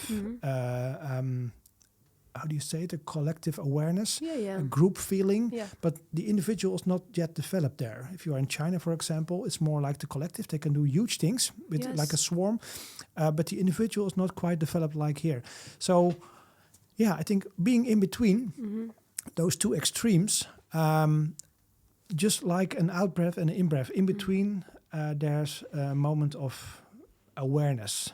And I think we are in a position, perhaps in Europe, where awareness starts to grow and is able to grow because we have very good conditions here. If you look, we complain a lot, but everything is being arranged here. We like to complain. But But if you go abroad and you come back to the Netherlands, it's very nice. every centimeter is being thought of. The water levels, everything, every grass near the highways, everything is taken care of. And that's a bit of it's constraining us as well, but it's also giving us the ability to worry about things which are more long term. Yes. So I hope that we, as a society here, grab that chance and that opportunity and to take the lead in this global change. So you said the beginning of the 7th wave is already here. So we're now in the 6th wave, but we can see a little bit of the 7th wave already. Yeah. Is it also VR, like virtual reality? Is that the beginning of it? Well, each wave starts very slowly. So AI started in the 70s, 80s already, but it was so slow that it's not noticeable. People don't know that, I think. No, it's already here for a very long time, Yes. but we don't have the processing power, the data, the algorithms, stuff. Of course, we see now the Apple Vision Pro. We see Ray-Ban and Meta are developing these glasses where images are being projected into space, basically holograms. That's basically the next interface, what I believe. But also AI systems which have social empathic capabilities. So they can really connect with who you are, what you need. So this wave is it's there, but it's still very expensive. We need a lot of devices need to become smaller, lighter, more comfortable to wear. Because I purchased the Apple Vision Pro. It's about 3,000 or 4,000 euros, very expensive, and it's after 20 minutes you get dizzy and it's heavy. It's not comfortable. But there will be a time, not that far from now, where we can wear glasses like Ray-Ban sunglasses, which project a three-dimensional environment right here, right now, and you can talk to people. So I've seen these new systems. I've tried it in New York a couple of months ago, and I put it on my head. And I saw someone next to me, and I knew it was a virtual person, but still my hand went to it to feel if it's real. So your brains, after a few seconds, switch to, this is new reality. They have also kind of tests with people with a rubber hand, and they have to retract their hand, and the rubber hand stays there, and they put a hammer on it, and then your body reacts because it thinks it's my own hand. So that kind of identification with that new reality is also true for virtual devices. So we will see, I think, a lot of AR applications, mixed reality. We are social beings, so being in our own cocoon, like VR, in your own world, that will have some applications, but I think the most applications will be in an open environment where we can look through glasses, see other people, and then internet or the virtual world is projected in that world. That might be the next big interface revolution. So it will replace many smartphones. AI will be there, so you can have you can if you look through these Apple Vision Pros, they are tracking your pupils, so they see exactly where you're looking at. So you look at an icon. You don't have to doing this, and then you select it. Yeah. So it's almost like it's magic. So you think about something, and it's happening. And so this will be a completely different interface than we have today, which is also quite intuitive. Hey, the smartphone, you can swipe and do things. But when you look at it and you select something in the right way being implemented, well, that's a whole new interface that is so familiar with what we do every day, that it becomes very natural to work with that. And of course, today it looks all very virtual and like Sci-fi. color, sci-fi. But in the future, it will feel exactly as reality. That's my prediction. So we will have devices. Perhaps we can project things into our eyes without wearing glasses. But they will look so real that we cannot distinguish if you're real or virtual. And then we also have another crisis about identity, etc. Because who am I when I can replicate myself or virtual and I can be at 1,000 places at the same time? So a new problem on a higher level. On a higher level. So, and that also brings us to the case when we are in a spatial web, time and place is not relevant anymore. Today we live in an economy. You have to be in a certain place and time to do certain things. But imagine there's a virtual version of you that can be at 1,000 places worldwide, being on stages, helping people, earning some kind of income because of that. That's a whole new kind of economy. And that's where we are going. And so time and place will not be relevant anymore. So making an office building of a couple of $1 million of euros and building it and takes years. Why do we need that when we can collaborate with people all over the world in a way that feels like they are sitting at your kitchen table? That's the reality that we are moving into. And that's very hard to grasp, I think, for a lot of people. But when this happens, logistics, mobility, why should you have a car? Because you could interact with people. Of course, I think meeting people in real life, that's the best thing that can happen. Yeah. But when someone lives in the other side of the world, that's not possible.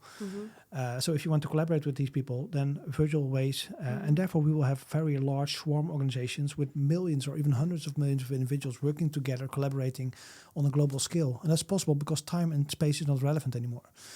So this seventh wave will be mind-boggling what this will do. They did experiments with VR, for example, with people, and they try to approach the feeling that people have when they use ayahuasca or kind of plant medicine. And what they did is that the body dissolved and the bodies of these people merged into one body. So people felt a huge amount of unity, being part of something bigger. So we can do things with VR that we cannot do in the real world because we have a material world which has its limits. But if you can bypass that, then you can do all kind of things, help people to solve problems, mental problems and stuff. I've talked to a professor in the UK, and he developed a VR technology to create a mental selfie. So you as a person, as you are today, is a product of your past. So you experienced all kind of things, and that's created who you are right now, your neural paths and stuff. He created a test that you can do, and that creates a virtual environment of your inner world. So today, when someone does certain things, I have all kind of opinions about it, stupid or whatever. But if I can see that person's inner world, I have an instant empathy and understanding of why he does what he does. Wow. Because you see its whole internal landscape, basically. So, these machines will be empathy machines. We will see through someone's eyes, through the eyes of children in Gaza, for example. Wow. And you can feel what these children are feeling. So it will create a whole new way of experiencing things and feeling things. Looking to someone other's eyes, literally. So beautiful. Yeah. To create so much empathy on a global scale, but also consciousness that will bring so much change.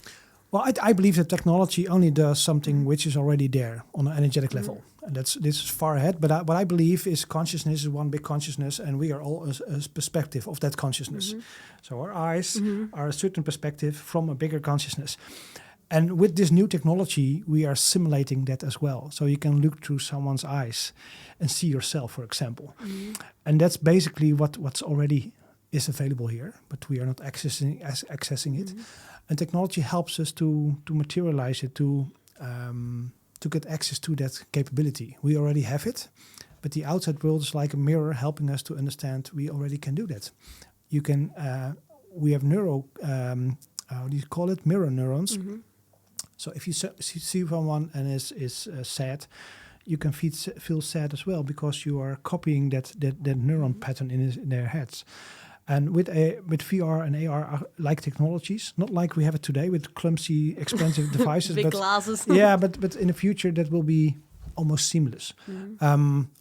We will have a different kind of understanding of each other, of how people behave, why people make certain decisions. And that means we have more respect for each other. And more respect means less war, less friction. Yes. Because we have now war, because we don't respect each other, we don't have the energy or we don't have the ability to replace ourselves in that other person or that other culture. And when that changes, everything changes. So I think these changes look far away, but I think they are much closer than people might think in the next 5 to 10 years. Yes. Also, robotics feels very far-fetched to a lot of people. But I saw Elon Musk talking at the World Economic Forum, and he said end of 2027 we will launch robotics for public. And in the years after, it will be like everyone will have one or want one. Yeah. That's very fast already. That's next year. Yeah, well, Elon Musk has the tendency to be very optimistic about his predictions. So he's also predicting fully autonomous cars for a few years now. But they already almost solved the problem of autonomy in cars. And 2007, I don't know, can be 2008, 2009, but they will come. And they will come en masse with huge numbers. But we have to solve some big problems to make that happen because our current AI systems are large language models, LLMs, which understand language. That's a very abstract domain, the internet, books and stuff. But we have to deal with reality. Reality is much more complex than language. So they are now working on large world models. And these models understand the world. And of course, all these robots are being used in factories, in laboratories, very constrained environments, limited environments. I think they're not quite ready to work in every kitchen because every kitchen is different, every product is different, every apple feels different. So first, we need a lot of data for these robots to learn the real world, just like a child. And they can do that very rapidly, I think. But it will take some years to that will become a commodity. So first they will be used in factories for perhaps logistic processes. That's fine. That's repetitive tasks. But more complex tasks, so a robot in your home that cleans everything, I don't know. You think it will take some years? Yeah, also to get used to it. Yeah. Because you have a robot in your home with 8 or 9 cameras that is registering everything. So what about privacy? They have robots today which are remote control. So a Chinese guy somewhere in China is controlling your robot in your home, dealing with your children and your private life. Do you allow a tech company to be that close in your environment? Of course, we have smartphones that can register everything already. But this is next level, having a machine in your house that, I don't know. So I think technology can be there, can be ready for it, but it always takes a while for people to adjust their mindset, culture to accept it, just like autonomous cars. Yeah. They're already safer than human drivers. Yes. But when do you trust an autonomous car? When it's 99% accurate, 99.5, 99.9? When do you take a nap in a car? It has to be very, very, very accurate. I was in San Francisco this summer, and they had self-driving cars or self-driving taxis, and it was so crazy to see them driving without a person in it. But it worked well. Yeah, the statistics will show us that it's safer than just like stepping into a plane. It's scary, you go into the air, but statistically, you have a higher chance to be drive over in traffic near your home than that the plane crashes. Now, the same will be true for cars. I think Elon Musk and that kind of companies will, at a certain point in time, give governments data and say, well, if you allow human drivers behind the wheel, you are responsible for millions of deaths every 5 or 10 years. When you do AI, it will be only a few % of that. But it's still, it's almost a mindfuck. When do you go to sit in a car, close your eyes and take a nap and trust the technology fully. It takes a while. But at a certain point in time, that will be the new normal. Just like in the early days, everyone said, well, why do we need the internet? Or why do we need smartphones? And now we cannot go out without it. No. So it's and I think these adaptations or these adjustments in our mindset are quicker and quicker. If you look at privacy, for example, the beginning of the internet was a huge thing. And now if you look at the younger generations, privacy, what do you mean? There is no privacy. So yeah, I think we will see some interesting things happening in the next few years that will ask a lot of us from our humanness to adapt to it. But it will bring good things. It will bring bad things. Mostly humans have the tendency to do all the wrong things before they do the good thing. So we try a lot of things, and if they don't work, we end up with doing the right thing. So it's like a river meandering from left to right, and that's what's happening today as well. So we try things. Companies want to make a profit of it, and with AI, if you do something wrong, you change the narrative. It's like a boomerang. It comes back to you very rapidly. So in the early days, when we put plastic in the ocean, it took 60, 70 years to become aware, it's now in our food, it's in our body, we don't want that. So let's stop this cycle. With AI, this cycle doesn't take 60 years. It takes weeks, months, perhaps days or minutes. So if we change something, Google changed the skin color of their AI photos. And they need to be more inclusive. So every person that it generates had a brown skin color. Even the presidents. And that came back to them. The stock dropped 10, 15%. So every small mistake, if one autonomous car drives over a person and that person dies, it will be world news. Yeah. But every day it's happening around us with human drivers, and you hear nothing about it. Nothing. So everything that goes wrong will be amplified and magnified hugely, worldwide. And therefore, the pressure to make it perfect will be extreme. So that's also a kind of loop that creates things that are more reliable, more sustainable, more societal proof, or these kind of things. For instance, the self-driving cars, they learn a lot faster because when one makes a mistake, they upload it to the cloud, right? Yeah. And the whole collective learns from it, actually. Yeah, robots learn in a network learning. So if one car encounters a new situation, that can be uploaded to the cloud. The system analyzes it with a huge data center, and then it learns from that situation and it downloads that to all the other cars. So imagine there are 1 million cars in a certain area. Then if each car learns something new every day and it shares it with all the other cars, then the car learns 1 million times faster than we as humans can learn. And that's the big mistake that most people have. But with technology, it's slowly, and then all at once. So at first, it's a linear process. We think, nothing happens. And then instantly, bang, you have the hockey stick effect, and everything changes. Tesla last told us that they have now hundreds of thousands of cars or millions of cars on the road. And with one push of the button, these cars can be upgraded to autonomous because all the electronics are already in there. And that's 5-fold the worth of all these cars, because then they can become taxis. So your car, which is normally on the driving next to your house, can bring old people to the hospital or people to the airport, and they can earn money for you. So with very small upgrades, these systems can change, have a lot of impact on society. And that's basically what we are going to see the next few years. Also companies, all the infrastructure is already there. And with the AI updates, a huge amount of jobs can be obsolete in an instant with a single update. And that's basically the world that we are living in right now. And if you don't see that, if you don't anticipate, you'll have some hard wake-up calls. Yeah. If people are wondering, okay, a lot of jobs will be lost, there will be a lot of change. Where can I focus on? What's the focus? What should I do right now? What can I do? How can I prepare for the future? What's important?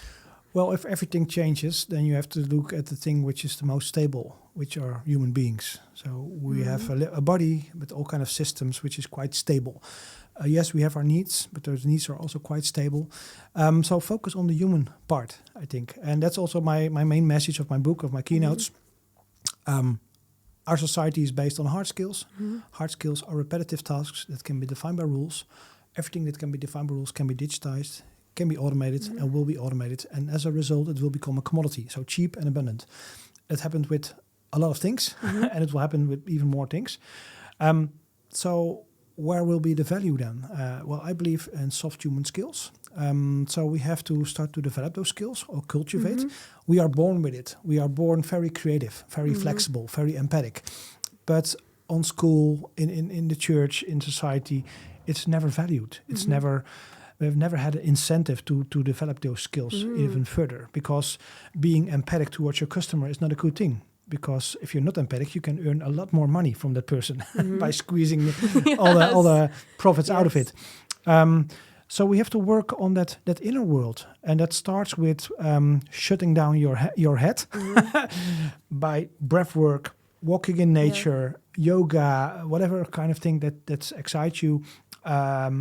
Meditation might be a good thing, and start to work on that inner world, because if everything around you falls apart, the systems, the processes, the society as a whole, then you have to be your own rock, your own fundament to build on. So start to look for your spark. Who are you? Why are you here for? Start to ask that question. In my book, I describe all kind of models. You have the Ikigai from Japan to describe what earns a lot of money, or what is value in society, what do I like, what I'm good at, and the third part I forget. But it helps you to give direction in, this is now my job, but I don't like it, but these are the ingredients that I like. What if I start to put them together? Is there some kind of model that I can earn a little bit money with it? Is it possible to do it 1 or 2 days a week? So, less work in the traditional environment, but start to do things for your own a little bit more. Start to follow that spark and see where it brings you. And what I experienced is the more you align with that inner voice, the faster things go. You experience more flow, more synchronicity. Things start to appear in your life. It sounds very weird, but it's really how it happens. No, but I think for a lot of listeners, think, well, what are you talking about? But the more you align with your inner voice, with who you really are, the more the world starts to align with you, and things are popping up without any energy putting in it. And that's, I think, if you start to experience that first on a small level, and then you can trust on it more and more, and bigger things start to happen. But the most important thing is when you have some kind of intention and something appears in front of you that's in that direction, take action. A lot of people don't take action. Say, "Oh, that's scary. I'll stay with the old stuff." That's with the familiar stuff. But that's how our brain is structured. We are. That's the reptile brain. Things that we recognize that are ingrained in our brains, that feels comfortable and reliable, and new things are scary. But if you think or dream about moving in a certain direction, and you set that intention for yourself, I'm going to do it, then things start to appear. And if you don't take action, well, then it disappears again. So it's very important when you see something, then you take action and go for it. And then you discover some next steps. And so the path is unfolding when you take action, not by manifesting without taking action. People say that's the secret, etc. There's films from the US and these books. So if you have an intention and things happen, no, it's not intention, it's action. So the universe only responds to action. So you have to make a bold decision, and then also take the step in that direction. It should not be a big step, but a small step is also fine. And then you get reinforced by making more and more decisions. And I think synchronicities are the indicator that you live in harmony with your true self and your true path.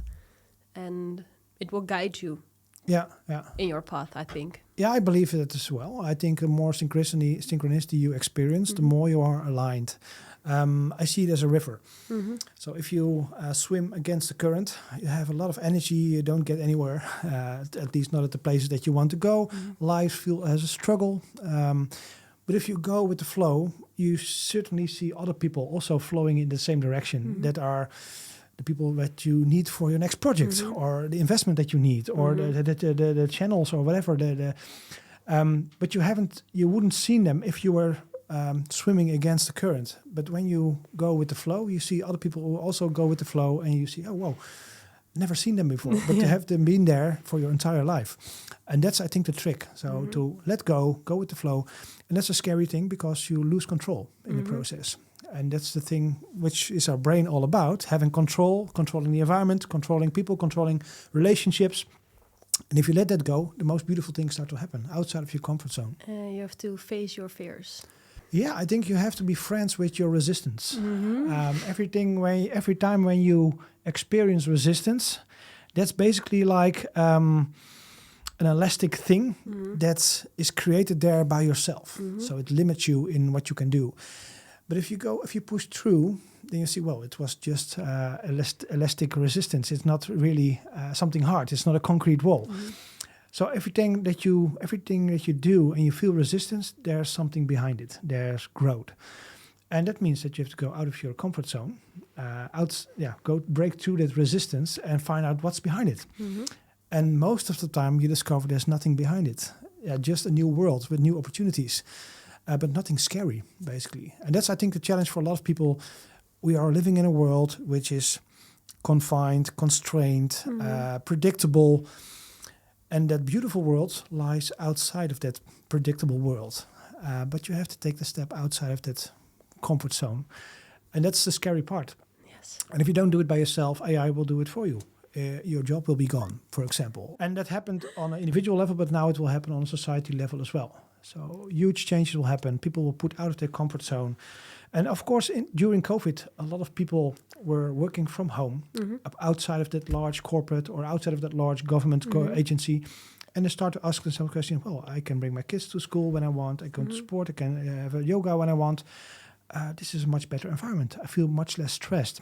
So a lot of people made then the decision to become a freelancer or start to work for their own. And digital nomad. Yeah, digital nomad, start to work from all over the world. Well, and I think AI will do a similar thing like COVID did, but then you're not working at home, but you're not working at all in a certain profession.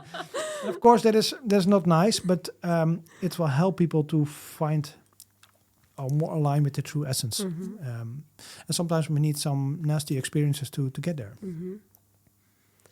I think the in-between phase when people lose their jobs and there's not already the new alternative or the swarm organizations, I think that will be very difficult time. Yeah, it's the unknown. That's also when you step outside of your comfort zone, you step into the unknown, because your comfort zone is everything that you can predict and control. But outside of that, beautiful things happen, but they're outside of your control. And that's also, people only want to make that step if they know, oh, there's another job there and security and safety. But it is never like that. You first have to set that step and then you discover, oh, whoa, there's a whole world there and there's money to earn there and there's an opportunity. But people wait until the perfect situation appears and everything is safe and then can make the switch. But it's never like that. At least from my experience, it's always you have first to make a first step in that direction and then a new world unfolds and new opportunities unfold. But it's not that it's ready and that you can get, okay, I go and everything is a safety net there. So we talked about 7 waves. We're now in the 6th wave, then the 7th wave will appear. Now the question arises, what's after the 7th wave? Yeah, the big question is the same as what is after the next octave on your piano, on your keyboard. There's a higher octave with higher frequencies, same tones, higher frequency, higher complexity. What I believe is the end of these 7 waves, we have organizations that are whole. So organizations that have a new cortex brain, prefrontal cortex brain, are social, empathic, and can act on their own. So that's a building block, a new building block. Of what? Well, of the next 7 waves.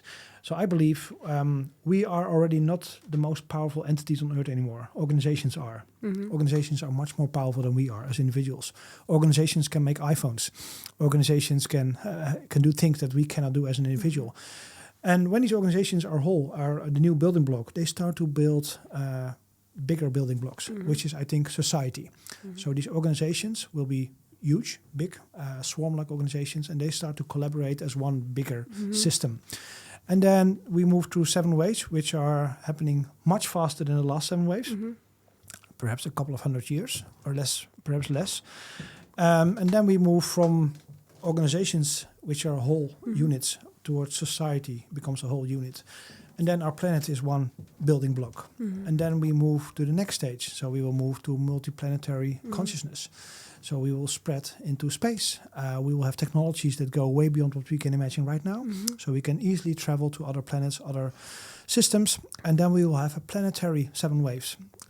So we will connect the dots between planets. We have infrastructure between planets, information systems between planets, and then a planetary intelligence. And then perhaps we move to a solar system like. So we started, of course, with quantum waves, then subatomic particles. These start to collaborate. Then we had atoms. These atoms start to collaborate. We had molecules. Molecules start to collaborate. We had cells. Cells start to collaborate. We had organisms. Organisms start to collaborate. We have organizations. Organizations will start to collaborate. We'll build a society. Then societies will start to collaborate. So it's I think it's a never-ending process, and it's a fractal. It has no beginning, it has no end. But basically, intelligence is expanding from a subatomic level towards organism level right now. Now it's expanding towards organizations, and then to society. So I believe, and that's where a lot of old traditions and cultures are talking about. When humanity becomes one, we become one body, one system, just like the cells experience oneness in our body. And a lot of people talk about singularity. Yeah, singularity. What is singularity? What will happen after that? And blah, blah, blah. Yeah, ask the cells in your body. They already experience singularity. What does it mean? They have all food, shelter, warmth, love, connection. Everything is arranged for them. And they can act from their passion. Because each cell in our body, I believe, is operating from its true essence. So your lung cells are creating oxygen, your blood cells are transporting nutrition and stuff. They cannot do something else. They're fully aligned with who they are. So that's the future of society as well. We will be one body, and we will act in that body like the cells act in our own body. And singularity is just a moment where everything is connected and acts like one big system. So I would like to call it singularity, single.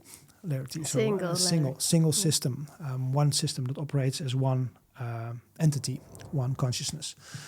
And that's when the game on Earth here is completed and we go to the next level of the game.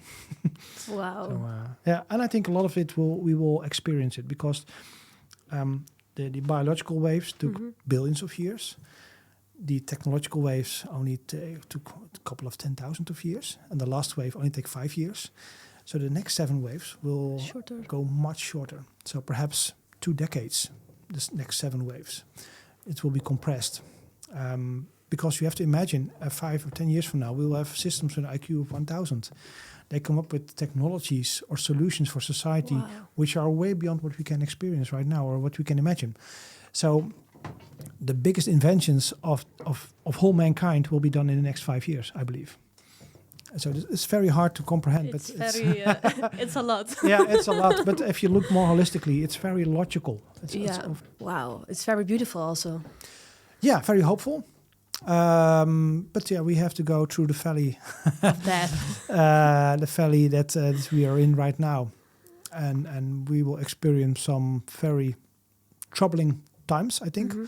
And basically because we have to let go of the old system. Yes. And all the securities that come with that system are basically false securities. And that's, I think, the hardest part. And if we let go, we don't have to learn new things. That's what a lot of organizations ask me, what kind of new skills do we have to learn? Well, I think we have to unlearn old skills. So we all are empathic, deep from within. Our inner child is very empathic, very creative, very flexible, very compassionate. But we put all kind of layers on top of that. We lost it a bit. We still have it. It's our essence. It's who we are. You cannot put that away. But we put layers on top of that. Our head, our brain, all the masks that we wear that cover that diamond inside of you, that spark. And I think it's time to uncover it. And that's a scary process. But I think there's no other option. We can stretch the process. Then it will take longer. It will be more painful. Just if you have bandage, you can put it off instantly. Then you have a short amount of time, pain, but then it's over. Or you can put it off very slowly, and then you experience a very long the same kind of amount of pain. And the same is, I think, true for now. So the faster we get rid of the old system, it will be painful, very short time, but then it will be much better. It's beautiful. And your role in this world is to spread this story to organizations and companies, right? Yeah, in my keynote last week, of 2 weeks ago, it's I said it's a quote from I forgot the name. It's about what is the meaning of life? Well, find your gift and then give it away. Wow. Well, my gift is to feel what's going to happen and then translate that into language that makes sense for people in the corporate world. Picasso was the guy. And I think that's true for everyone. So start to look for your gift. What are you good at? What makes you happy? And when you find it, give it away. And we have all the tools to do that. Today we have influencers that reach hundreds of millions of people using social media platforms like this, which was not thinkable 20 years ago. You need a film studio and stuff and millions of budget. Yes. And now you can do it with limited amount of budget. And in the future, that budget will drop dramatically. A 4-year-old child can create the next killer app that goes viral, that earns millions of dollars or euros. You cannot program, but you can use your natural language to create an app because AI is programming it for you. So all the boundaries to do the things that you really want to do are lowering and lowering and lowering. So the number of excuses that you have become less and less and less until we don't have any excuse anymore. If you have a basic income and you have all the tools of the world to express who you truly are, what excuse do you come up with? So actually it will become easier to become an entrepreneur.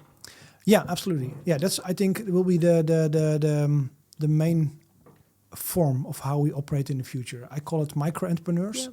So we don't think in entrepreneurs in huge companies and making huge profits, but you are an entity on yourself. The network, the swarm, is taking care of legal, HR-like stuff, who you need to hire as a collective.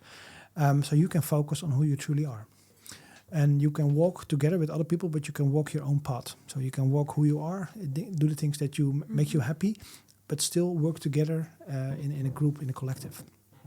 And that's pretty unique because today we have adapt to a company. We have to fit in a cubicle, in a corporate somewhere. Very boring. But in the future, when the swarm is flexible, it fits around you. So you ask, okay, who are you? What is your purpose?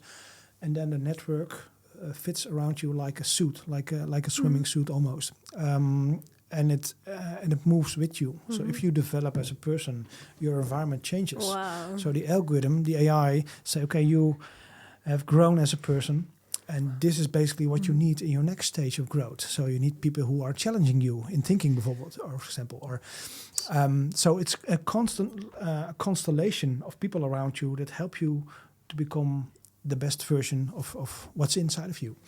Wow, and it also creates space to live authentic. And yeah, absolutely. Because you don't have to conform to culture in an organization. You can be yourself. You can be yourself. Yeah, it sounds very amazing, but it's very unreachable right now because we participate in many communities, work, friends, society, the church, school, whatever. And in every community you wear a different kind of mask. Yes. All because you want to fit in, you want to, and that's what we have learned. But I think in the future you can be you, just you. That's so amazing. And that's the best thing because everyone else is already taken. So you can focus on who you really are. And I think technology will help us to connect and unite with other people with the same kind of passion, with the same kind of purpose. So the basic question that is being asked when you join a swarm with AI is, what is your spark? What is your purpose? What is your essence? And if this system knows what you're here for, then it can gather people around you that can come all over the world that have the same kind of purpose. So you're surrounded by people with the same purpose. So this is basically a synchronicity engine. So it creates synchronicity, not every few days or weeks, but every minute of the day, because you meet people and situations that are fully aligned with what you want. That's my dream. I think that's everyone's dream, but people are not yet aware of it. But in the future, this is also about long-term happiness. we are currently living in a society which is all about short-term happiness. So you're unhappy, you buy a product, you watch a series. It's all short-term satisfaction. If you start to work on your purpose, on your self-actualization, that creates long-term happiness. You can create value for society. You see people enjoying that value because they react to it, and that gives long-term happiness. So I think the bottom layer of the Maslow pyramid is about short-term happiness, the consumption economy, and we are now moving towards a more experience transformation economy, where it's all about helping people to transform. Giving people insights, let people have experiences that change their state of being, that change their perspective on the world. So long-lasting changes. That's what we also pioneered or piloted last in my book launch. We had a video experience, a cinematic experience with breathwork inside of it. And what I heard back from a lot of people is that they said, well, it was a new kind of experience. So breathwork is normally in a small group and a bit of scary, but now it's in a cinema, it's guided, it's with video, audio, it's like a theme park almost, that you go in and you come out transformed. Well, that is my big dream. That's also my spark, is to create a global experiences over the whole world, where people go in an IMAX-like theater and they come out in tears and really felt what they have never felt before. And then the journey starts, because when you felt something, that's basically an anchor of who you truly are. Yeah. And then you start to search for that anchor. You want to experience it again. And you say, okay, what do I need to do to get there? Well, get rid of all the bullshit. Make your head silent. Start to do your breathwork. Start to do this, that. And then the journey starts. So we think about a process where people have their first experience in a theater. Then they have some kind of moment of they felt something deeper.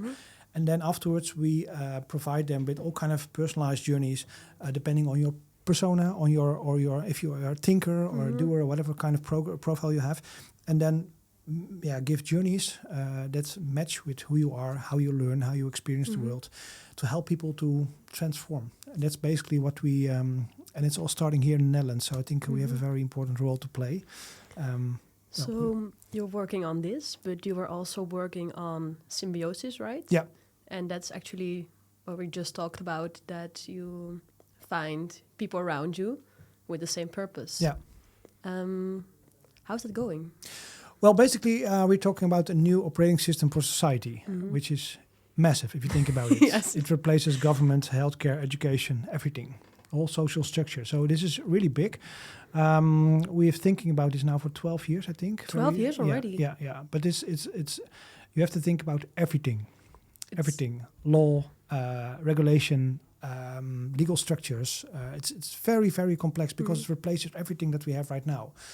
The big problem is that people cannot imagine a structure different than we have today, with a government and a doctor and a teacher. And it's very difficult to, on a cognitive level, to help people to understand that we go to a completely different system. By the way, this is a system how whole the universe operates. Our body is also a swarm, and basically our cells work in exactly the same way as the humans in a symbiosis will work. And basically we're working on it, but we also see that there's still a huge gap. We need some pain. Yes.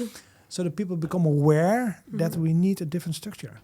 And you can bring the horse to the water, but you cannot make it drink. And that's basically that we have developed the systems, the algorithms, and we are now waiting on for the world to get ready for it.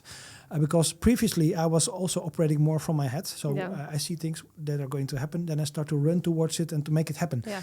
But the world is not ready for it. So you need to be in flow, and peoples and system have to be ready for the system as well, for the new ideas. And when I'm more aligned with who I am, I've last 10 years, I've worked very hard on that. And the more I do that, the more I am timely with what I do. So in the early days, I was very early with things, and now I'm much more better in timing, bringing things to market or talk about certain things. And I let it flow. I see when people or systems are ready for it, and then we act on it. So only on invitation, not to proactively push it, because then you come up with all kind of systems that the world is not ready for. And it costs a lot of energy, a lot of... to convince people this is the path. This is it. Yeah, I don't know. I don't have a pain yet. Well, the pain will come, but I will protect you. So it's... Must feel really strange to already know what's going to happen, and also that you can provide solutions, but people are not willing. It's a blessing and it's a curse at the same time. So previously I saw things and I instantly want to fix them with solutions. But this is not how it works. People need to go through certain pain to become aware, and then they're ready for the next level. You cannot provide the next level when they're not ready for it. They don't see the benefit of it, and that's a very hard thing. So I can see things that are going to happen or feel. That's, I think, the better explanation.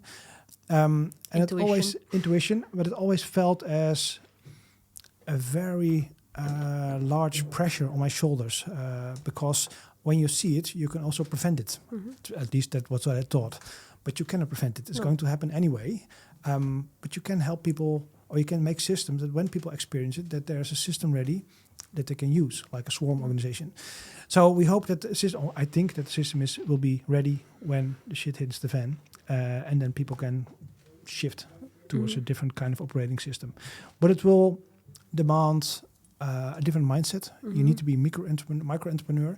So if you're an employee and you depend on your monthly fee, that's not the right mindset to operate in this kind of system. But when that corporation doesn't exist anymore and you're sitting at home and you think, well, then this platform might be something that can help you by asking questions, helping you, because it's also a learning process. So when you enter the swarm, the first constellation where you enter will be a different constellation of people than a few years ahead, because you learn.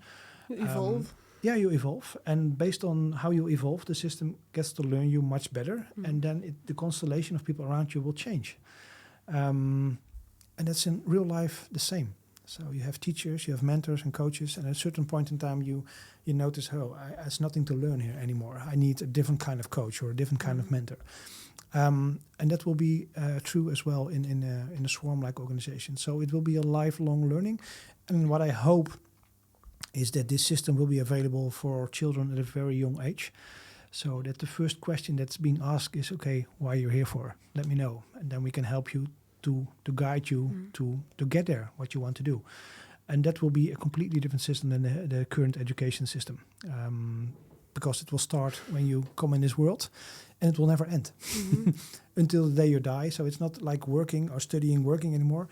The process is fully integrated. So you learn, you do, you learn, you do, just like entrepreneurs.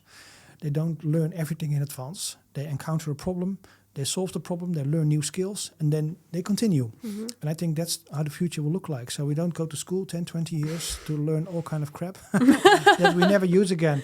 But we move on. We make steps, then we encounter new situations because the world is changing so fast. You cannot learn it in advance. You learn the skill that you need in that moment. You solve the problem, and then you again go to the next stage.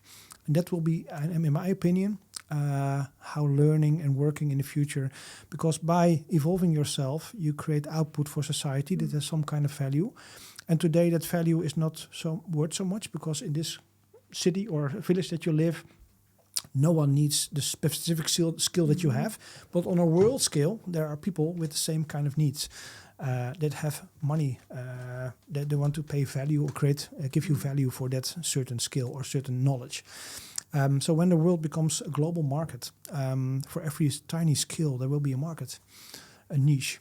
And today, if you live in a local environment, that's not the case. Yeah, you have a bakery and a farmer that give the basic needs, but all kind of other kind of needs are much too are small niches, and there's not a target audience in that small group. But if the world becomes a global marketplace, which is happening now very rapidly, then that is the case. For your interest, there are a lot of followers. And you can see that as well at YouTube and stuff. You have influencers that focus on a very weird kind of stuff. Niche. Gaming stuff and so. Yeah. And millions of people are following them for that specific small niche. Yes. And they earn a lot of money by doing that. Yeah. So what they do is just being themselves. And I think that's also what the future economy will look like. So by being yourself and expressing that will create value for other people that can learn. Because they are in a different stage of consciousness, they can learn and they have some kind of value for that. Wow, it's super interesting times. Wow. Absolutely. So, and it will only get more interesting in the next few years. So today will be the most boring day of your life. It will only get more interesting. Yeah, absolutely. Wow, yeah, there's super interesting times ahead, and I'm very excited for it. And thank you for sharing all this very interesting information, and I really liked it. If people want to know more about you or about your knowledge, can they already order your book? The book is not being delivered yet, but you can pre-order it on almost all the big book companies in the world, the bookstores. Amazon, for example. We're working on there's an ebook, paperback. I have a website, of course, christiankromme.com. Yes. I have a YouTube channel, Twitter or X today, LinkedIn. So if people want to know more, just visit the website. And there's a lot of videos there, explanations, interviews like this, podcasts. So yeah, a lot of information available. So just search on my name and everything will pop up. I would really recommend to read the book. For me, it was really an eye-opener and I really liked it. And yes, thank you for coming. You're welcome. Thanks.